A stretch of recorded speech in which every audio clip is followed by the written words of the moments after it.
Hi, my name is Marybeth Timmerman, and I'm a French to English translator. I'm going to read an excerpt from my translation of the third book in a 6-book series by French author Gabrielle Dubois.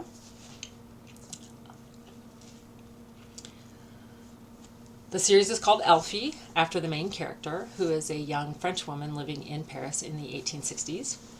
Although she lives in this very restrictive time for women, she is very spunky and determined to find love and freedom for herself. So it's a story about all of her adventures and the people she meets and her quest for freedom.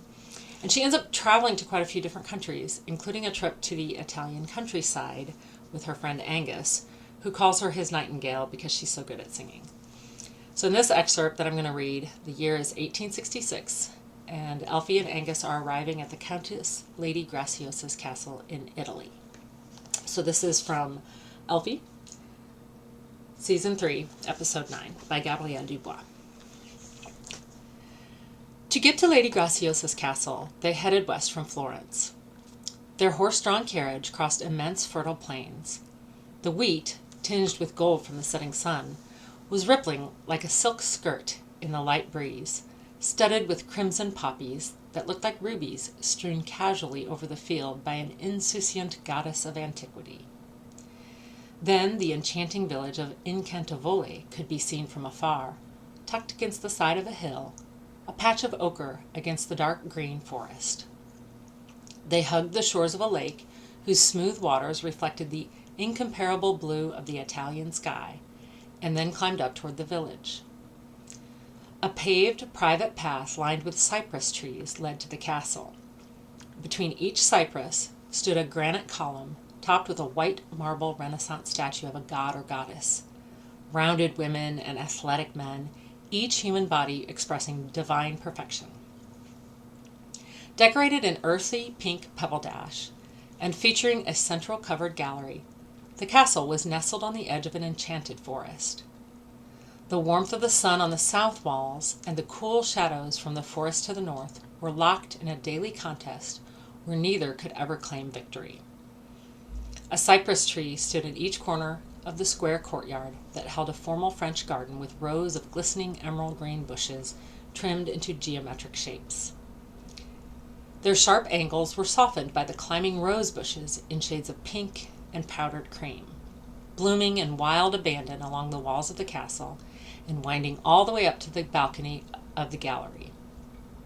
To Elfie, the castle seemed like poetry in its purest form, the idyllic background for Romeo's romance with his Juliet. After getting her new guests settled into their shared suite of rooms, the Countess offered to give Elfie a little tour of the castle and its gardens in the company of the other ladies who were already present.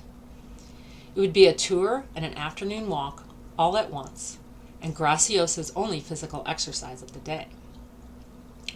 Behind the castle was a labyrinth of adorable little gardens, each one enclosed by various types of hedges, where you could enjoy a welcome break after walking a few yards.